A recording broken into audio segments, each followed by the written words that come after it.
Hey everybody, what's going on? Helmite here, bringing you another video from Grab the Lantern today.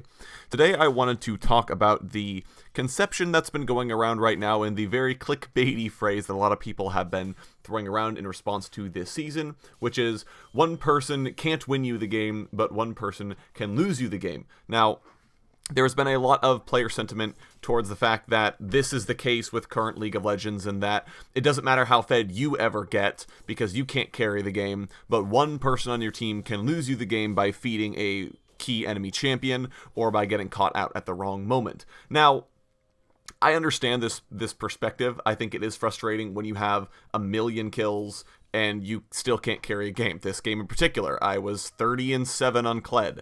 And I still could not get our team, I could not drag our team kicking and screaming to the Nexus. Could not happen.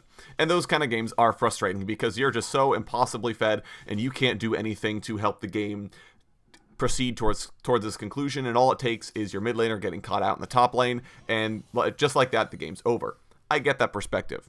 However, first, I think the phrase, as it's said, is not entirely accurate. It is a little clickbaity. I think it's a good phrase that you can throw around when you're trying to make a point, but it ultimately doesn't have that much bearing on how things actually are, because if one person can't win you the game, if that phrase is true, then that would mean that the person who fed the enemy Aurelia and made them go 18-0, that would mean, and the enemy Aurelia carries the game, well, that disproves that right there. Sure, they lost you the game, but one person on the enemy team won them the game. So it's the sort of situation where you can't have it both ways. I think, though, that what the sentiment kind of gets at is that League of Legends is significantly more team-based than it was before, in that beforehand, especially Season 3 Worlds was the best example of this, because you had mid lane assassins were all over the place, and this was kind of the era of Faker's ascendancy, where you had basically these star mid lane and top lane players, and even jungler players, don't forget about Insec,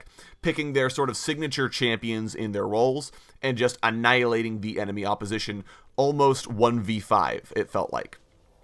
And that was kind of a really formative area of League of Legends, and I think that's why people have kind of latched onto that as being one of the core, like, power fantasies of League of Legends. Everyone wants to be the Faker or the Bjergsen or the Insec or the Soaz. We all want to be the guy that goes out there and no matter what's happening on his team is able to snowball the lane, snowball the game, kill everybody, and win it for his team. I think that's kind of the power fantasy that everyone has who plays this game, especially who started playing way back in the day, Season 3, Season 4, because that was the situation back then. You had players on their signature champions. You had people trying to solo carry games. You even really had hyper carries in the first place. You had these champions that it didn't really matter how behind you were, as long as that champion could make it to their late game or make it to their power spikes, they were just guaranteed to win the game.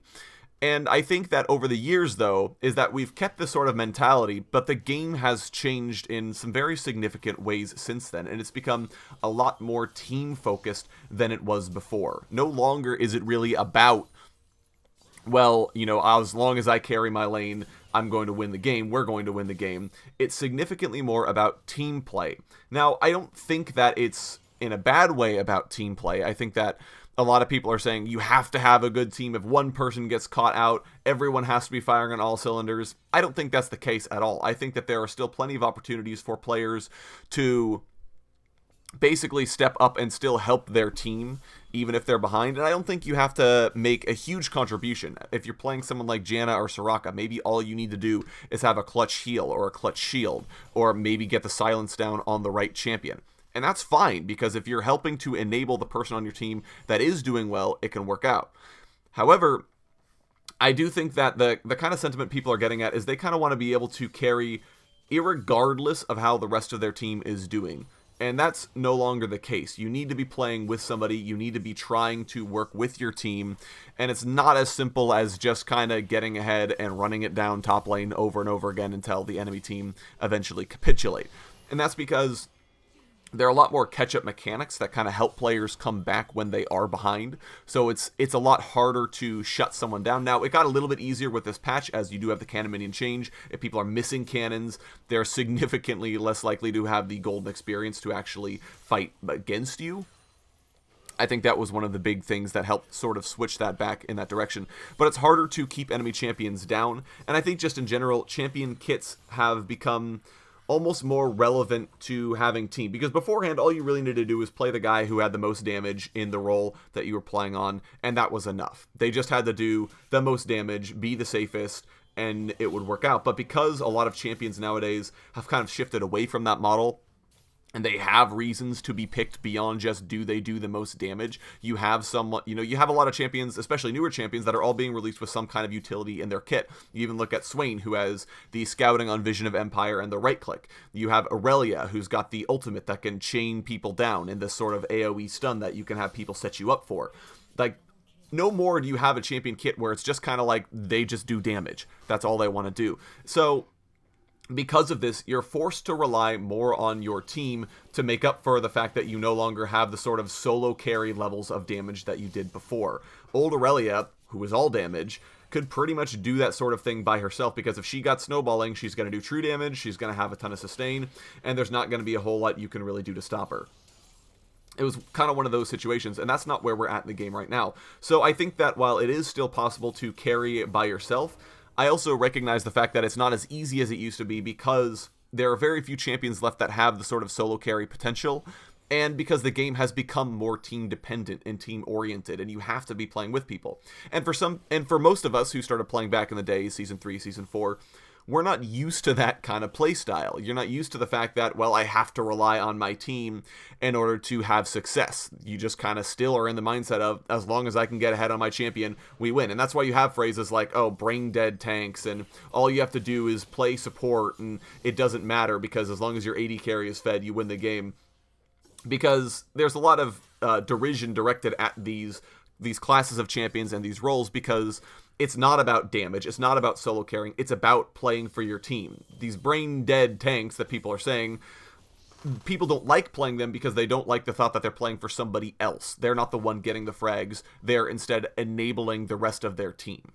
And so I think almost what needs to happen is we need to kind of accept that this is the place where we're playing at, and that I think in general, League of Legends is a better game for it. And I'll use Clash, actually, as a recent example. In Clash, because it's not a solo queue setup, and because you actually have, you know, targeted bans, you can make targeted bans, you see what the enemy champions, what the enemy players are going to play, you can ban them out. And because you're in a 5-man queue, you no longer have the luxury of just kind of getting ahead in your lane and snowballing and hoping that the enemy team don't have the coordination to come back. They're going to have the coordination. If you're playing Clash, you're going to be in League Speak, you're going to be in Discord, you're going to be in some kind of chat speak program, you're going to be working with people you've probably played with before, and they're not going to just roll over and die. They're going to have coordination, they're going to have communication, and presumably they're going to have some kind of strategy going into the game. So, you know, that's the kind of scenario where League is at right now, where it's not really possible to just kind of say, well, I'm a good Tryndamere player, so just give me Tryndamere first pick in the draft and we'll win. They'll probably ban the Tryndamere, or they'll be playing as a team and they'll coordinate, they'll work together. If the top laner isn't doing well into the Tryndamere, they can send the jungler up, they can lane swap. There's a lot of strategies people can take, and then you're unable to get the solo carry that you wanted because they had the opportunity to kind of outplay and find the answer, as it were.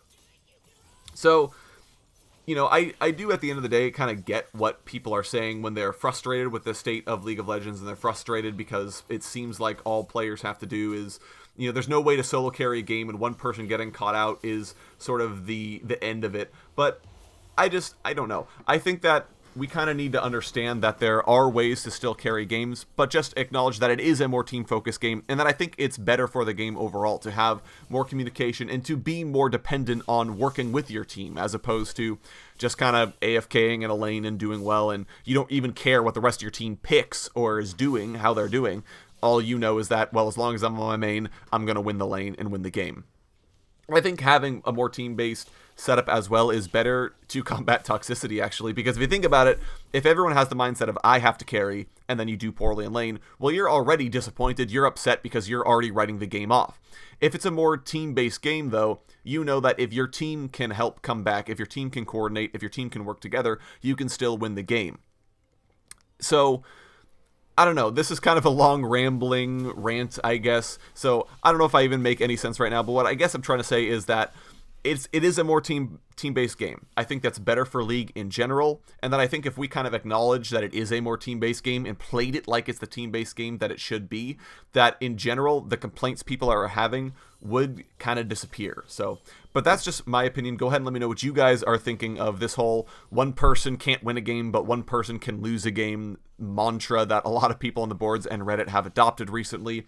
Let me know what you guys are thinking of all that stuff down in the comment section below. If you enjoyed the video, go ahead and leave a like. And if you really enjoyed the video, consider subscribing. I upload a video every Monday, Friday, and on patch days as well. And if you're looking for more Grab the Lantern content, you can check out my blog, link down in the description. I upload an article every single day for your enjoyment. Once again, thank you guys so very much for watching. I do appreciate it. And I'll talk to you all later.